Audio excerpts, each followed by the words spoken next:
Hey there, J3 here, and welcome to the stage of burdens. The players at this stage are those who are unable to support themselves financially on a day-to-day basis. People who are in the stage of burdens are financially dependent on someone else for their present needs.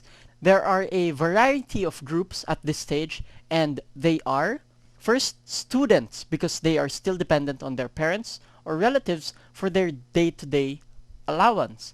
Next are retirees who were unable to prepare for their retirement. Many of them are now dependent on their children or brothers and sisters for their expenses. The next are your bums, well and able individuals who can be a productive member of society but are simply too lazy to become one. Bums essentially leech from one of the more hardworking members of their household. Then another group are the people who just got out of the stage of the quicksand. They are working and earning an income, however, they are still paying off their loans from those who decided to help them get out of the high interest debts. Now they enjoy a lower or interest-free debt, but of course they have to settle those first. So, this stage is called the stage of burdens because the people in this stage are financial burdens on someone else. I don't like sugarcoating anything here, so I'll be very frank. Whether you're a student dependent on your parents or a retiree dependent on your children, the fact that you are dependent on them means that you are making it harder for someone to move up in the game of wealth. Now, if you're someone in this stage, you shouldn't feel guilty or ashamed. In fact, you should be grateful, because if someone is supporting you right now, that only means that you are loved. You are being provided for because you are loved. So be grateful that there is a person who is working hard for you. Now, one of the ways wherein you can express your gratefulness is by doing what you can to lighten your load. This can be by giving moral support to your provider, just by the simple but very meaningful acts of saying thank you on a regular basis. It could be by making things easier, by helping out in the house or taking on duties that no one else would want to do. Another way is to find ways to reduce expenses within the household. You can do all these as a way of expressing gratitude. But if you would want to get out of the stage of burdens, there is only one thing to do. And that brings us to our goal in this stage, which is make enough money in order to support yourself financially. This is the goal in the stage of burdens. This goal applies to students, retirees, and most especially bums. If you want to move up in the game of wealth and you want the person you are dependent on to move up as well, then you need to find a way to make money to support yourself financially. Now, if you're a student or a retiree, you might be thinking, I can't earn money. I'm a full-time student, or I'm already 70 years old. There's no way I can earn money. Well, keep watching and you'll learn that the possibilities of making money are everywhere. Okay, let's go to the rule of money now. One of the most basic rules of money is this: money equals value. Money is a byproduct of value delivered. Money is a result when you provide a service to someone. Let's take a look at a few examples of how much money is given in exchange for the value provided. So first example, text messaging. In order to send a message, we are willing to pay 1 peso per message.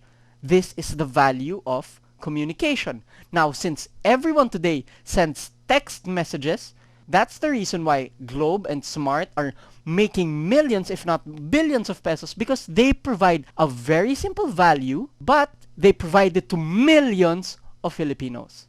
Next is food. Provide people with yummy siomai, and they would be willing to pay you 20 to 30 pesos. Provide people with only rice and delicious native chicken inasal, and they would be willing to pay you up to about 100 pesos. Provide people with an all-you-can-eat buffet with a classy ambiance, and they would be willing to pay in the thousands of pesos.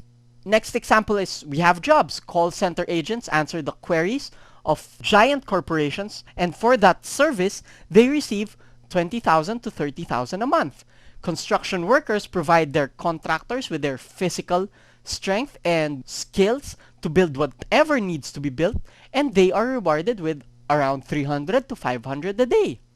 There are an unlimited number of examples we can talk about here, but the bottom line is, whenever money is transacted, that means value was created.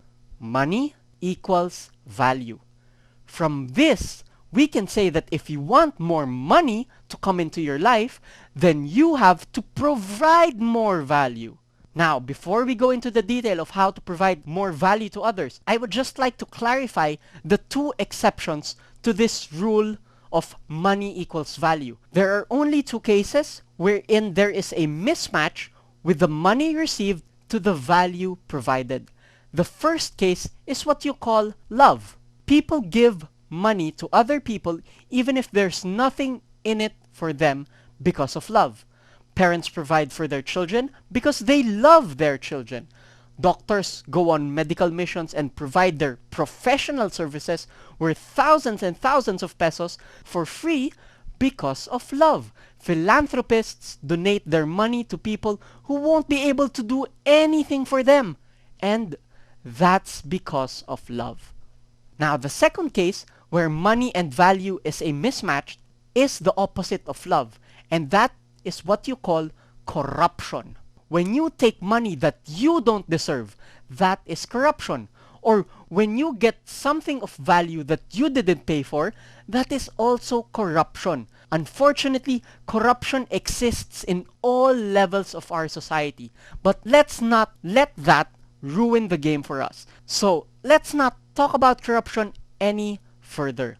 By the way, just as a side note, the reason why I'm sharing these sort of world views with you, even if they are not related to the topic, is so that you have a deeper understanding of how money works in the big picture. So anyway, moving forward, let's go to the skills that you need to develop in order to start winning in this stage, in order to start providing value.